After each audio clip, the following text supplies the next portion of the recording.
refer you back to the hearings we had in the Senate in January about the role I hope to play. And I believe very strongly this president was elected. One of the reasons why he was elected, very specific things, but one of the reasons why President Trump was elected is sort of an understanding among the American people that our foreign policy was in need of a complete recalibration. A recalibration because the world had dramatically changed. Many of the institutions, policies, assumptions that our foreign policy was operating under were built upon a world that no longer existed.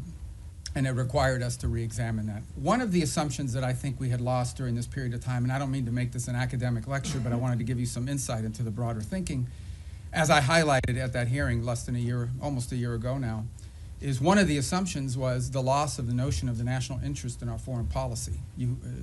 At the core of foreign policy needs to be the national interest of the United States. Now that doesn't mean that there aren't issues and things we care about in the world, but at its core, the core principle of the national interest, the core principle behind our foreign policy needs to be our national interest. So you have to first of all define what is the national interest, and then you have to apply it. We defined it as we are in favor of foreign policies that make America safer or stronger or more prosperous, hopefully all three, but at least one of those three. And then it requires you to prioritize. Even the richest, most powerful and influential country on earth has limited resources, has limited time. And it has to be able to dedicate those resources and time through a process of prioritization. That includes geographic prioritization. It also includes issue prioritization. And that's what we intend to do here. Then you have to have the mechanisms of foreign policy to deliver on it. In essence, you have to have a Department of State and a National Security Council and all the elements of U.S. foreign policy influence and power to deliver, to identify and then deliver on those priorities. And that's what we've attempted to do here, and I think we're well on our way to doing it. There's more work to be done. There's things we will improve upon.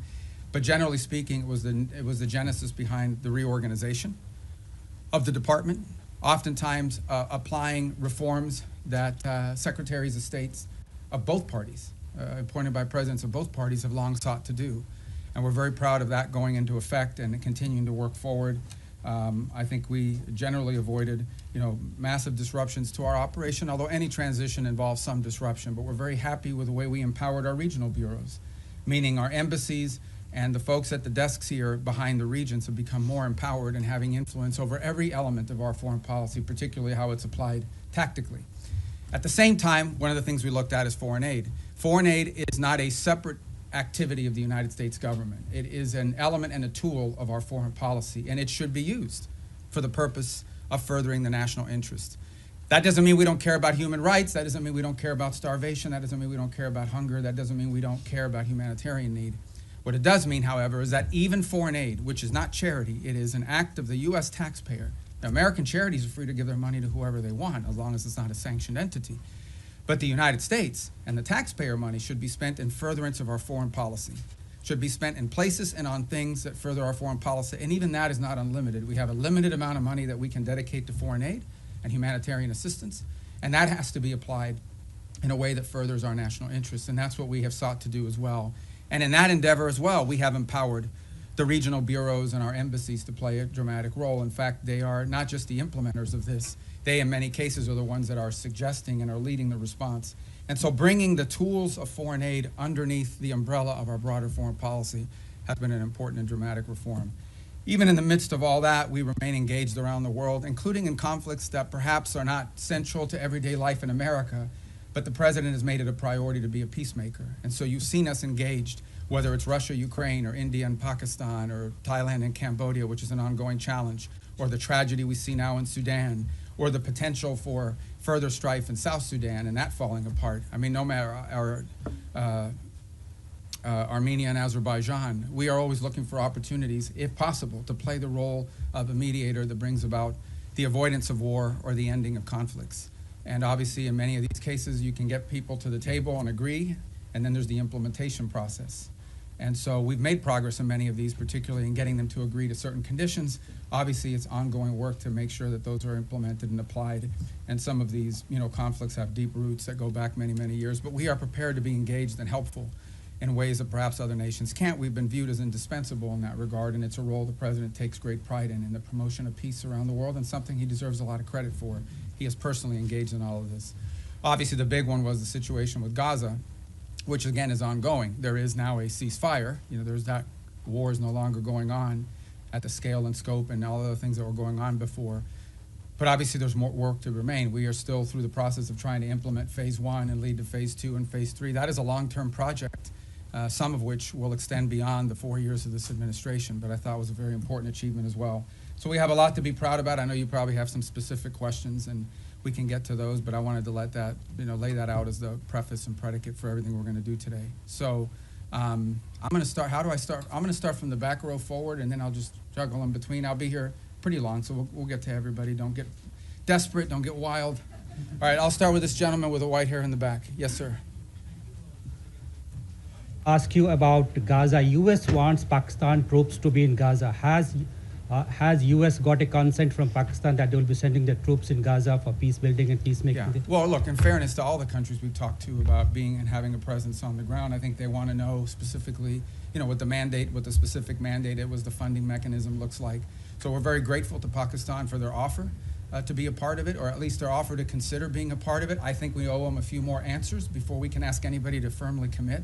But I feel very confident that we have a number of nation states acceptable to all sides in this who are willing to step forward and be a part of that stabilization force. And certainly, Pakistan is key if they agree to do so. But I think we owe them a few more answers before we get there. We're trying to make a lot of progress here with I think the next step here is announcing the Board of Peace, announcing the Palestinian Technocratic Group that will help provide daily governance. And then once that's in place, I think that will allow us to firm up the stabilization force, including how it's going to be paid for, what the rules of engagement are, what their role will be in demilitarization and so forth. Thank you. Next to you in the back. Mr. Secretary, thanks so much for doing this. I want to start with Russia-Ukraine. You mentioned that... Easy stuff, yeah. You mentioned your efforts. There are talks going on right now, starting today and this weekend in Miami. What are your expectations from those talks? And the president yesterday made it clear he expects Ukraine to basically step up before Russia walks away.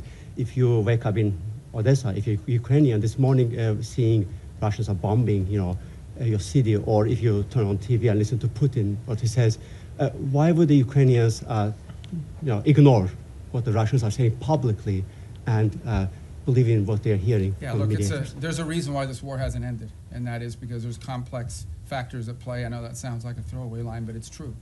What we have tried to do in this entire process, and let's be clear about this. I mean, the United States is engaged in this. The president says this, and I'll translate what I think he's trying to say to you in all of this, and I think he's been pretty clear about it, is it's not our war. It's a war in another continent. We have equities, we have engagement in this war, but it's not our war per se. But we are been told by everybody, I think everybody would agree, that there's only one nation on earth, there's only one entity on earth that can actually talk to both sides and figure out whether there's a way to end this war peacefully, and that's the United States. And we've invested a lot of time, a lot of energy at the highest levels of our government. I believe, President Trump has had more meetings with foreign leaders and others on the war in Ukraine than on any other subject, including trade. He's invested a lot of time. Steve and Jared have invested time. I've invested time. The Vice President, the Secretary of War, others, Secretary of Treasury, and more, have invested a tremendous amount of time and energy in this. And what we're trying to figure out here is, what can Ukraine live with and what can Russia live with? Sort of identify what both sides' positions are and see if we can sort of drive them towards each other to some agreement. Wars end generally in one of two ways. Surrender by one side for another, or a negotiated settlement. We don't see surrender anytime in the near future by either side, and so only a negotiated settlement gives us the opportunity to end this war. A negotiated settlement requires two things: both sides to get something out of it, and both sides to give something. And we're trying to figure out, what can Russia give and what do they expect to get? What can Ukraine give and what can Ukraine expect to get? In the end, the decision will be up to Ukraine and up to Russia. It will not be up to the United States. So that's the role we are trying to play in this. And that's why you see so many meetings going on. This is not about imposing a deal on anybody.